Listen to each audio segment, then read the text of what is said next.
Assalamualaikum warahmatullahi wabarakatuh.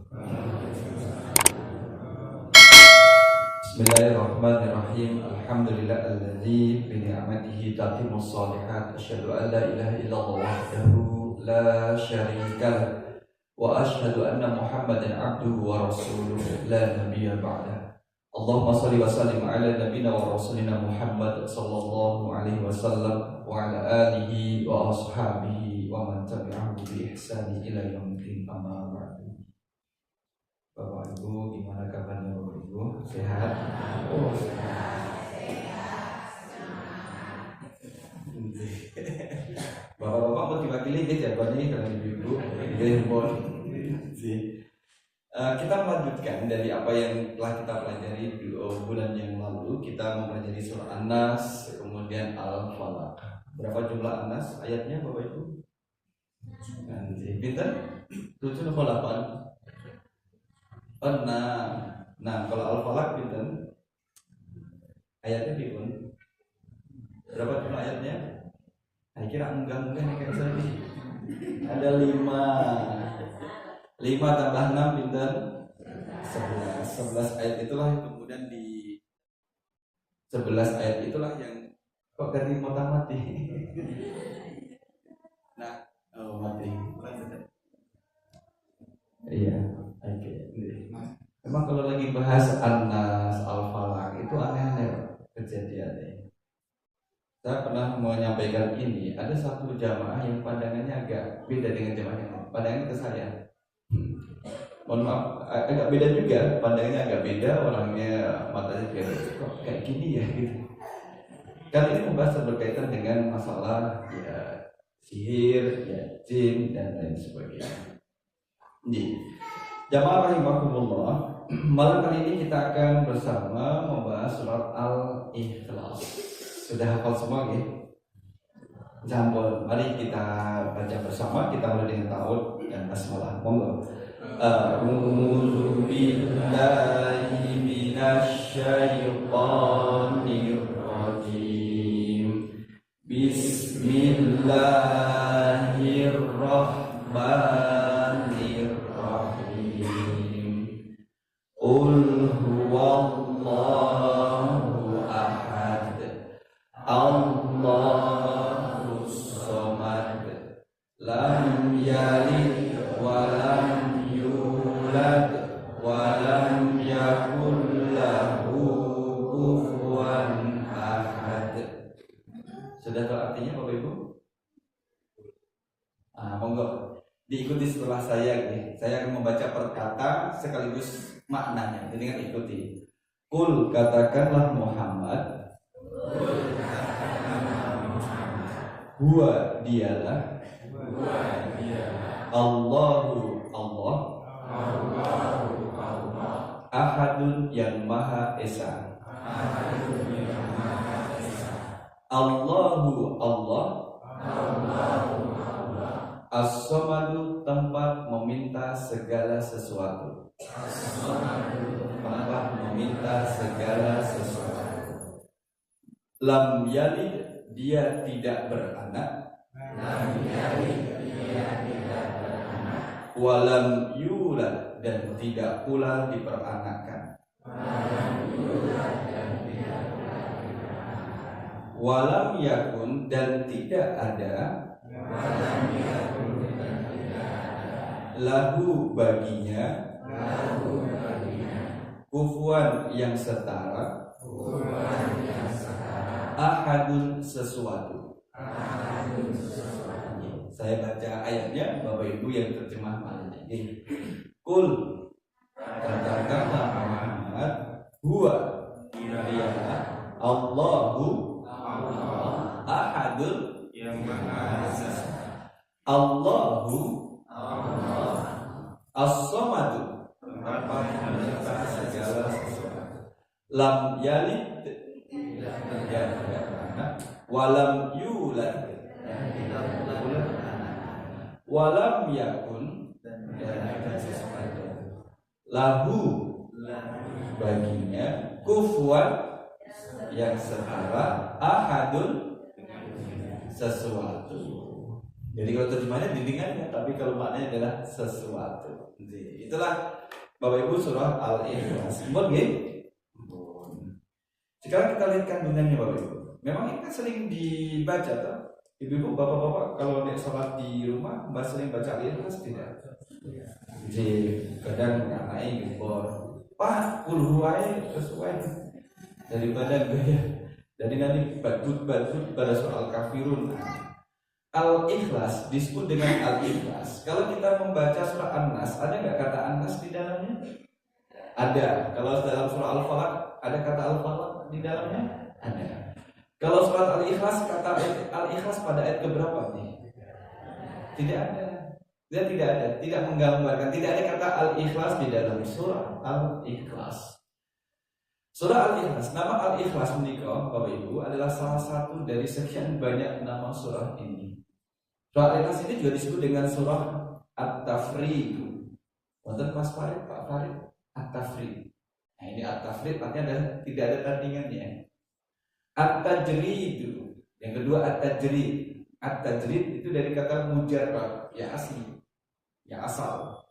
Yang ketiga adalah At-Tauhid, tauhid pengesaan. Yang keempat adalah An-Najat, keselamatan. Ingin selamat, baca Al-Ikhlas dan amalkan. Tidak hanya sekedar hafal, tapi juga harus diamalkan. Yang keberapa? Kenapa? Satu untuk kemauan lagi. Seterusnya, pertama At-Tafrid, nomor kali At-Tajrid, nomor 3 At-Tauhid, nomor sekawan An-Najatu, nomor gansap Al-Walayatu, kekasih. Siapa yang membaca surah ini akan menjadi kekasihnya Allah, akan dicintai oleh Allah. Tidak hanya membaca, memahami, mengamalkan. Itu yang kelima. Yang keenam adalah al-ma'rifatu, ma'rifah, mengetahui. Kalau ingin tahu siapakah Allah, baca Al-Ikhlas. Yang ketujuh adalah al-asasu. Asas artinya adalah pokok atau fondasi ajaran Islam. Jadi berapa jumlah namanya Bapak Ibu? Qul huwallahu ahad itu nama surahnya ada berapa tadi? Ada 8. Ada 8. 7 yang disebutkan tambah 1 Al-Ikhlas. Nah itu ada 8. Kenapa kita mempelajari nama-namanya? Ya itu penamaan dari ulama mufassir yang menyebutkannya. Jadi Al-Ikhlas itu sendiri, jamaah rahimakumullah, dari awal surah sampai terakhir itu hanya berbicara satu topik, yaitu tentang keesaan Allah. Kalau misalkan Bapak Ibu baca Al-Baqarah itu banyak kandungannya. Ayat 1 misalkan sampai ayat kelima berbicara terkait dengan sifat orang mukmin. Ayat 6 sampai ayat 7 tentang orang kafir. Kemudian nanti ayat 8, kemudian sampai 13, 24 itu tentang orang-orang munafik. Banyak pembahasannya. Tetapi di dalam surah Al-Ikhlas dari awal surah sampai akhir itu berbicara tentang keesaan Allah Subhanahu wa taala.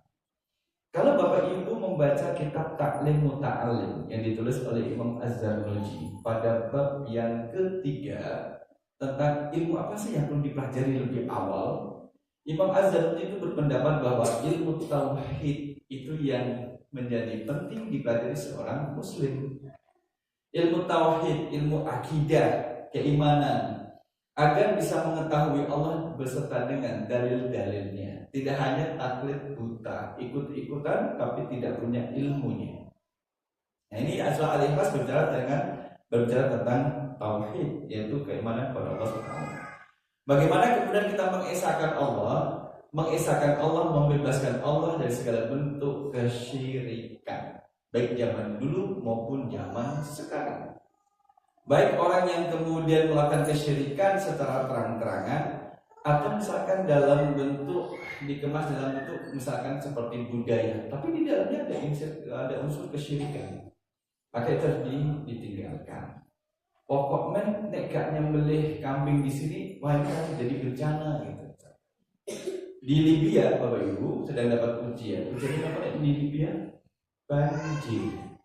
Kurang lebih 5.000 orang meninggal. Saya sejak tadi siang WA teman yang dulu kuliah S3 di UIN Sunan Kalijaga. Saya WA masih centang 1. Masih centang 1. Biasanya cepat. Coba besok nunggu hari Jumat. Biasanya hari Jumat dia akan ngirim ucapan Jumat Mubarak, Jumat Mubarak. Mudah-mudahan masuk ngirim. Mudah-mudahan masuk ngirim. Karena dia juga berada di Libya. Maroko, Bapak Ibu, itu diuji dengan gempa. Kemudian berapa meninggal? Tak sebutin 2000-an lebih kurang 2000-an, sangat besar. Kemudian Hong Kong 3, 4, 5 hari berarti kalau dari sekarang lebih seminggu yang lalu juga banjir. Kemudian saya WA, saya WhatsApp saudara yang di sana, katanya sudah surut. Mana lagi Bapak Ibu? Topan juga banyak, angin topan juga melanda dan banyak seperti itu. Apa kaitannya dengan materi kita? Sekalipun musibah atau bencana alam terjadi, itu tidak lantas kemudian kita kaitkan dengan hal-hal yang aneh. Oh, ini berarti kurang sesajen ini, kan? Kalau kurang sesajen ini berarti kurang mandi sesajen itu, terus ditambah sesajen itu yang salah. Maka bencana alam itu terjadi atas kehendak Allah Subhanahu wa Ta'ala. Bukan untuk nolak bala, kemudian terus memendam sesuatu, memendam. Apa ya bahasa Inggris?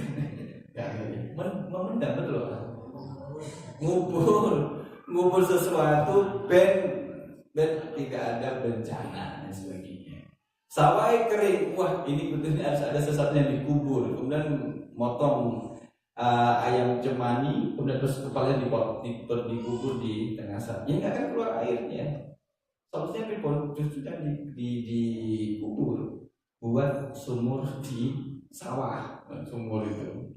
Nah, jamaah rahimakumullah, maka nanti kita akan lihat bahwa surah Al-Ikhlas yang berupa surah Makkiyah, jumlah ayatnya pinten nih kok? Ayatnya Pak? 3 kawan. Ini menurut dengan 3 kawan. 4 ayatnya itu adalah Makkiyah. Makkiyah, siapa yang membacanya, memahaminya, maka dia bisa menjadi kekasih Allah. Tidak semua orang yang paham mau beriman terhadap surah ini. Cuma sebatas tahu. Kalau yang tahu banyak, Bapak Ibu. Orang non-Muslim pun tahu maknanya surah Al-Ikhlas. Tapi ketika diajak untuk beriman terhadapnya pun nggak mau, karena mereka sudah punya kepercayaan tersendiri. Mashtamalat alaihi suratu, kandungan dari surah Al-Ikhlas. Monggo yang mau merubah posisi duduknya, biar setiap 15 menit dengan posisi duduk dirubah, biar aliran darahnya itu lancar. Jadi, jamaah rahimakumullah, maka Allah hadis suratu ahamma arkanil aqidah islamiyah syariah. Jadi surah ini mengandung terkait dengan rukun-rukun akidah. Memang pokok ajaran Islam itu kan akidah. Surah yang mengandung akidah dari awal sampai akhir, satu surah penuh tentang akidah, itu surah Al-Ikhlas. Sekalipun akidah juga ada dalam Al-Baqarah juga ada, Al-Imran juga ada.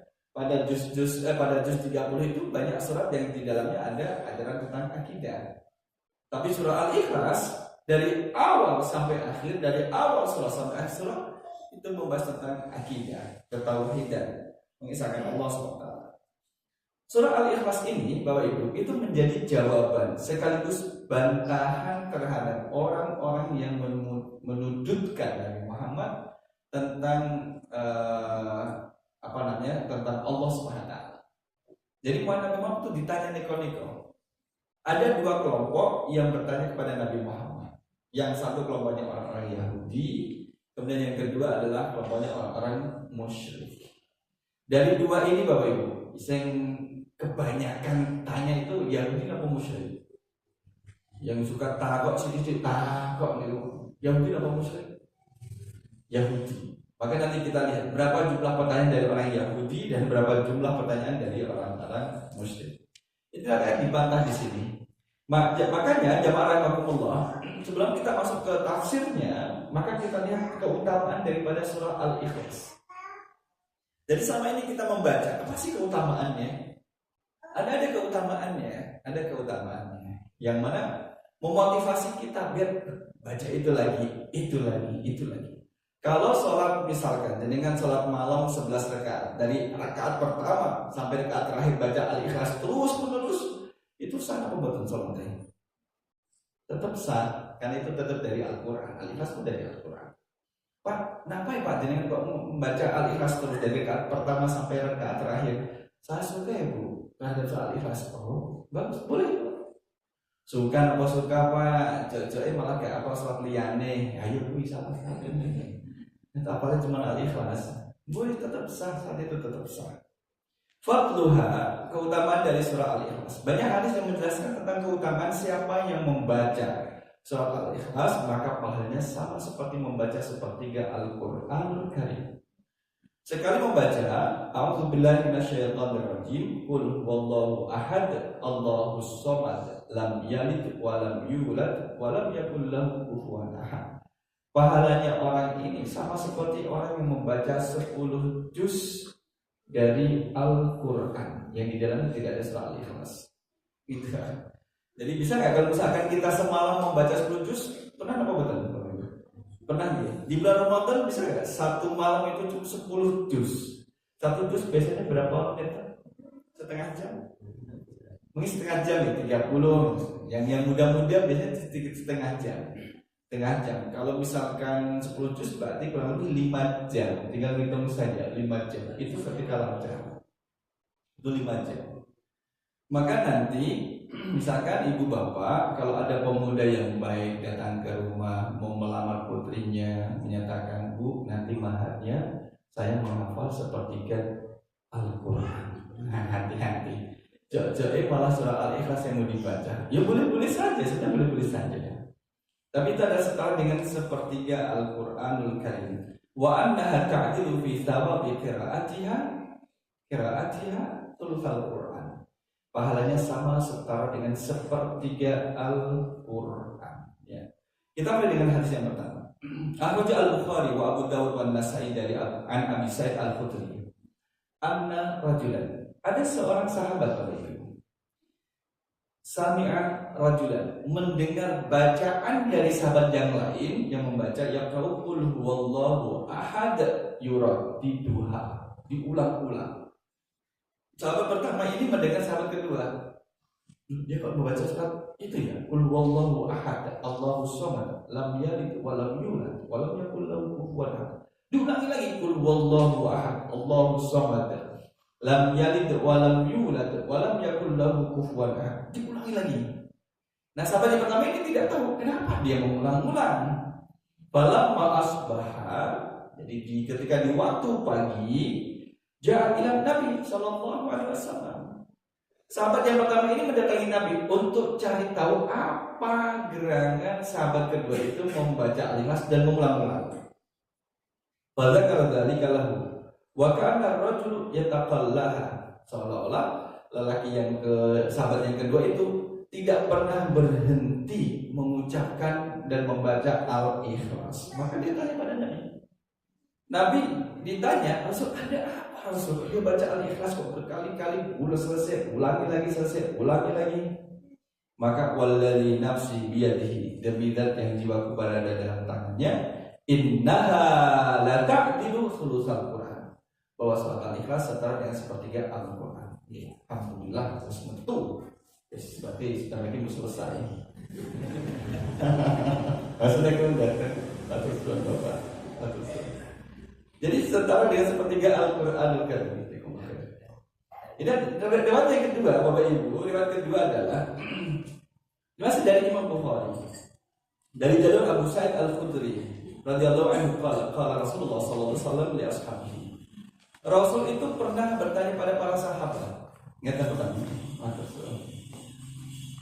Ayu'jizu ahadukum ayyaqra thulutsal Qur'ani fi lailatin. Kuat gak kalian itu membaca sepertiga Al-Quran satu malam? Gitu. Jadi Rasul bertanya demikian pada sahabat. Sahabat, siapa di antara kalian yang kuat membaca sepertiga Al-Quran tapi cuma satu malam? Tentunya bacaan sahabat tidak secepat bacaan kita. Kenapa Bapak Ibu? Karena sahabat ketika membaca Al-Quran itu yang dipahami bukan hanya sekedar lafalnya, maknanya juga paham sekalian. Itu sahabat. Jadi kan mentadaburi, qul huwallahu ahad. Mentadaburi. Allahus samad. Lam yalid wa lam yulad wa lam yakul lahu kufuwan ahad. Bukan orang yang seperti sholat kemudian terus kayak ngejar. Alhamdulillah, amin. Baru alhamdulillah, amin. Jika kami tidak terdengar jelas. Kami pernah ditanya, Pak, mau paket khataman Quran yang 6 jam apa 9 jam gitu.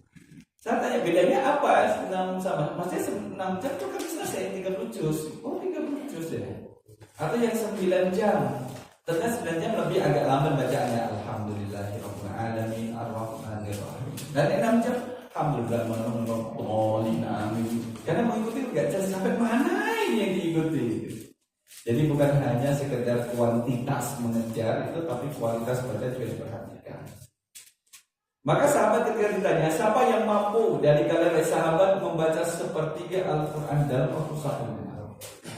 Waqalu aina yang yatiqu dzalika ya Rasulullah. Siapa di antara kami yang kuat dari Rasul? Kami enggak kuat Rasul. Membaca 10 juz di dalam 1 malam itu tidak kuat. Nah, maka Rasul menyebutkan Allahul Wahidus Samad sulusul Quran. Surah yang di dalamnya adalah Al-Wahid atau Al-Ahad. As-Samad itu setara dengan sepertiga Al-Quran.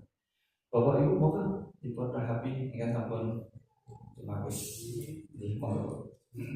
Ya pokok mau bismillah. Bismillahirrahmanirrahim. Iki patutnya aku pengen minum tapi cari kontak.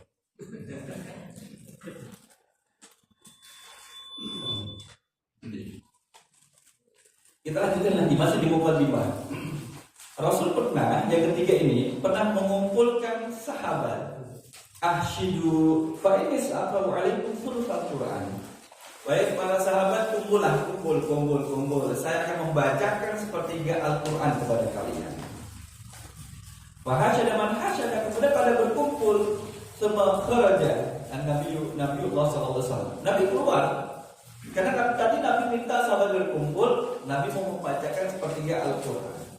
Setelah mereka kumpul, Nabi keluar dari rumahnya dan membacakan qul huwallahu ahad, Allahus samad, lam yalid wa lam yulad wa lam yakul lahu kufuwan ahad. Nabi masuk lagi ke rumah. Kan sahabat kemudian bertanya-tanya, bukannya tadi Nabi ngendikan bahwa mau dibacakan sepertiga Al-Quran, baru 1 surah udah selesai. Kok nggak keluar lagi?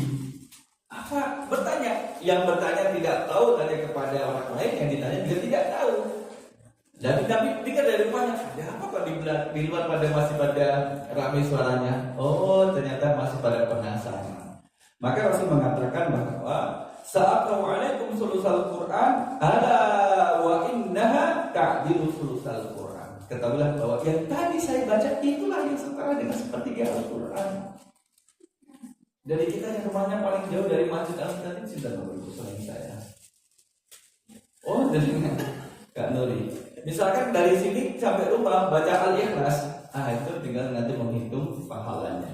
Nah, inilah kemudian fadilah keutamaan dari surah Al-Ikhlas, bahwa dia setara dengan sepertiga Al-Quran. Mari kita lihat kenapa Allah menurunkan surah Al-Ikhlas. Al-Ikhlas, surah Al-Ikhlas mirip dengan surah Al-Falaq dengan An-Nas. Kemiripannya adalah ada peristiwa yang melatar belakangi turunnya surah ini. Kan ada wahyu yang kemudian turun tanpa ada peristiwa. Kalau Al-Falaq dengan An-Nas, peristiwanya apa gitu Bapak Ibu? Sehingga Allah menurunkan 2 surah tadi. Tersihir, Rasul tersihir, seorang Nabi, seorang Rasul, kemudian kekasih Allah tersihir, dan ada hikmah di balik itu.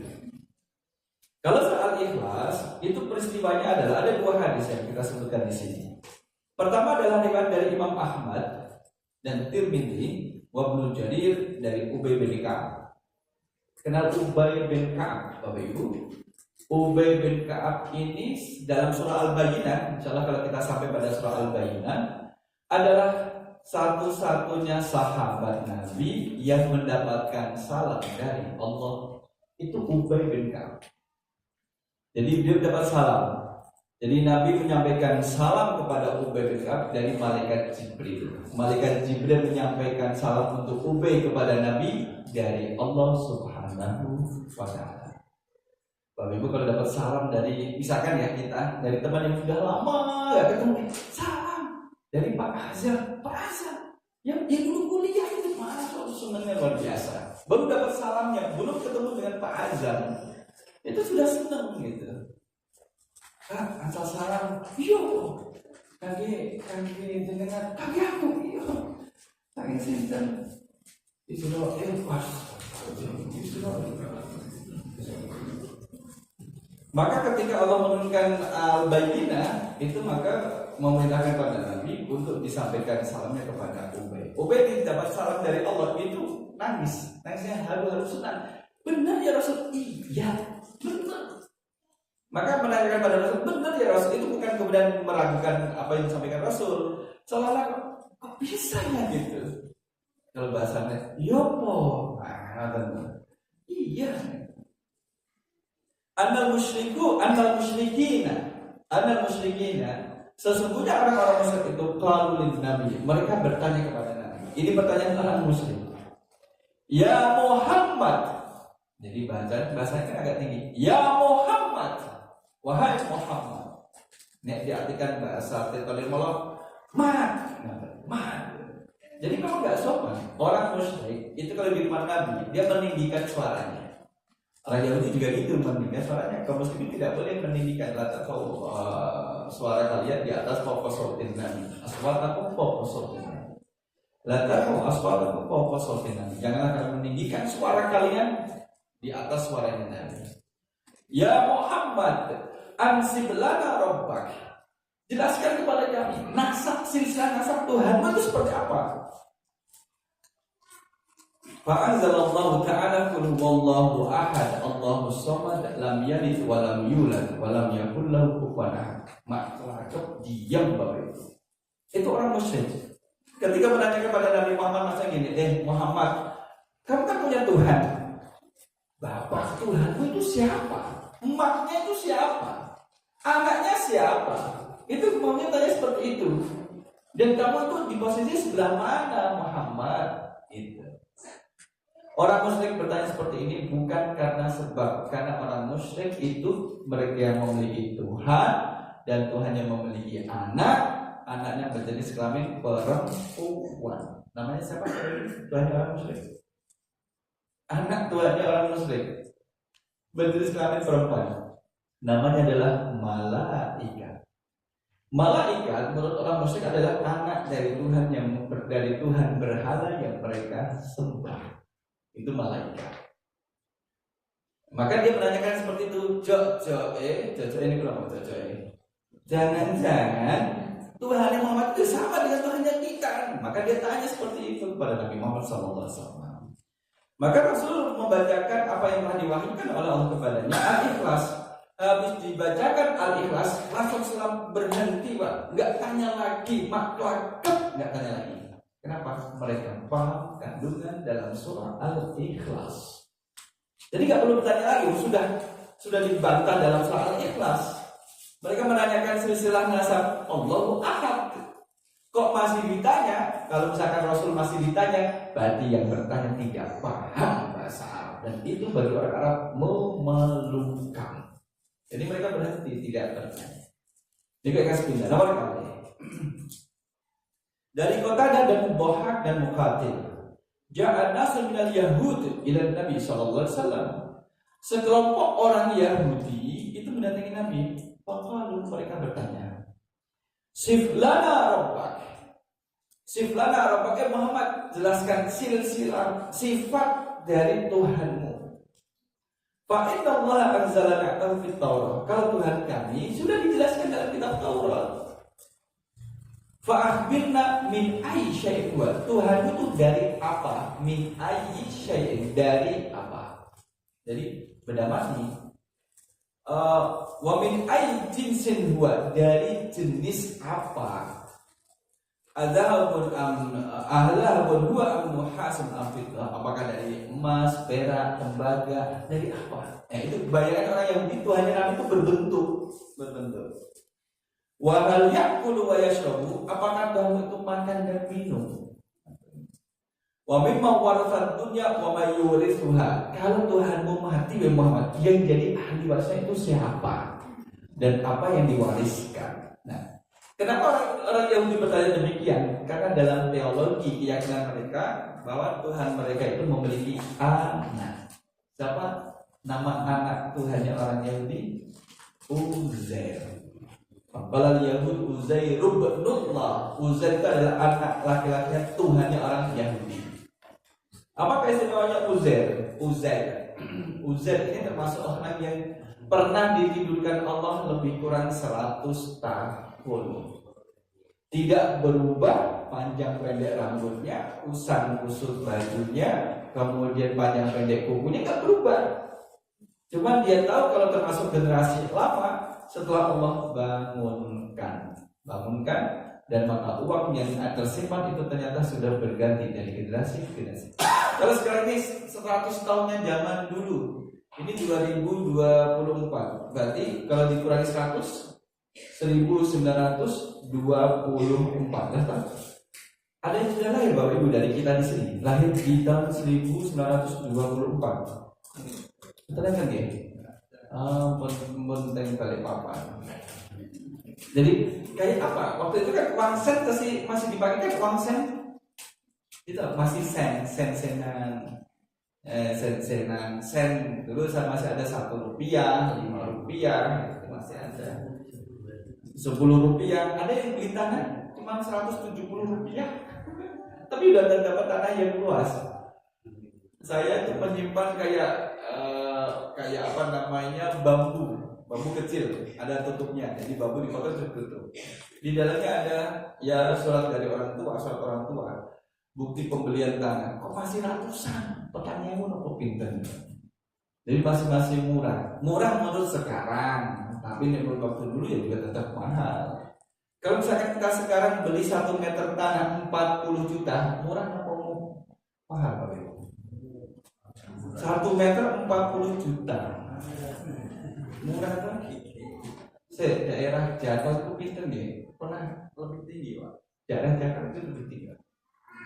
Itu murah 40 juta. Yen ono duit. Nggak ada mahal karena nggak ada uangnya jadi mahal. Nah, kita lihat di sini. Jadi Uzair itu pernah ditidurkan oleh Allah, kemudian dibangunkan lagi, kemudian pulang ke rumah sambil nebak-nebak, kayaknya ini rumah saya. Kok ada nenek-nenek di depan rumah saya, padahal saya itu tidak ada nenek gitu. Nenek ini dia pulang ditanya, kamu siapa anak muda? Saya yang punya rumah ini. Kata nenek, bohong, yang punya rumah ini sudah nggak ada 100 tahun yang lalu. Saya ini adalah anaknya. Siapa nama bapakmu? Uzair. Aku ini Uzair. Gak mungkin kamu itu Uzair, gak mungkin masih hidup.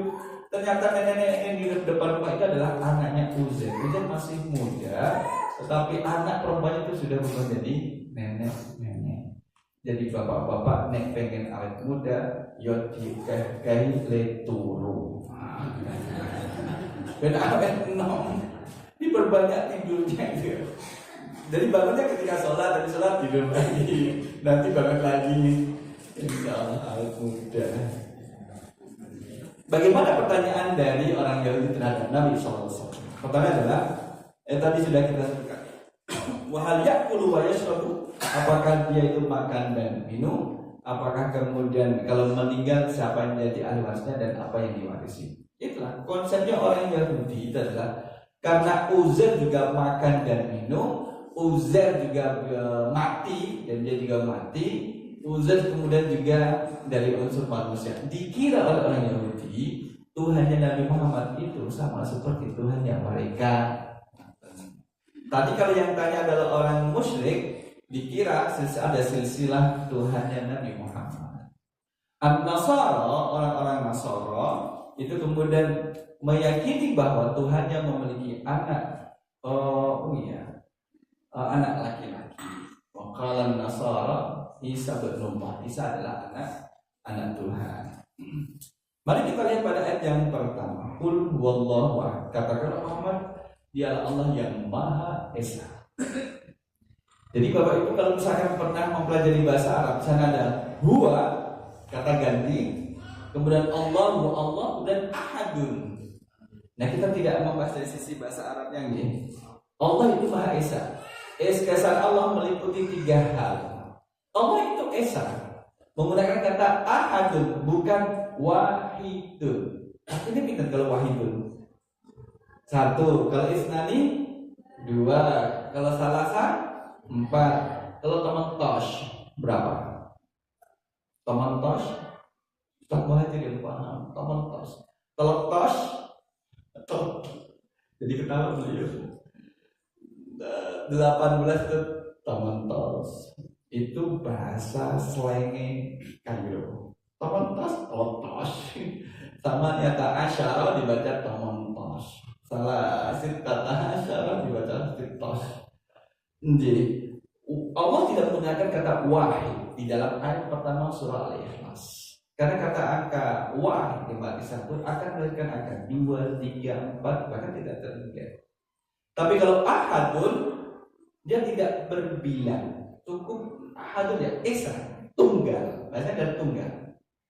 Dalam bahasa Arab jangan memahami dengan pendekatan bahasa Indonesia. Misalkan inna khalaqnakum min dzakari wa unsa. Inna khalaqnakum, sesungguhnya kami telah menciptakan kalian. Kami itu kembali pada siapa? Bapak Ibu, kata kami. Sesungguhnya kami telah menciptakan kalian, maka kami kembali pada siapa? Allah. Yang paham bahasa Arab bahwa kata kami itu tidak menunjukkan kembali kepada Allah, tidak menunjukkan kuantitas. Oh, berarti banyak ya. Kan ada yang mengatakan gini. Pernah kami dengar, oh mendingan gunaku cuma telur, ada yang gunamu kami malah gak jelas biro jumlahnya. Ngotot Bapak Ibu. Artinya kalau kami, kata kami dalam bahasa Arab itu kembali kepada Allah, tidak menunjukkan jumlah yang banyak, bukan, tapi menunjukkan martabah, kedudukan, asyaraf, kemuliaan, ta'zim, kehormatan yang juga. Jadi Allah itu mulia, maka menggunakan kata kami.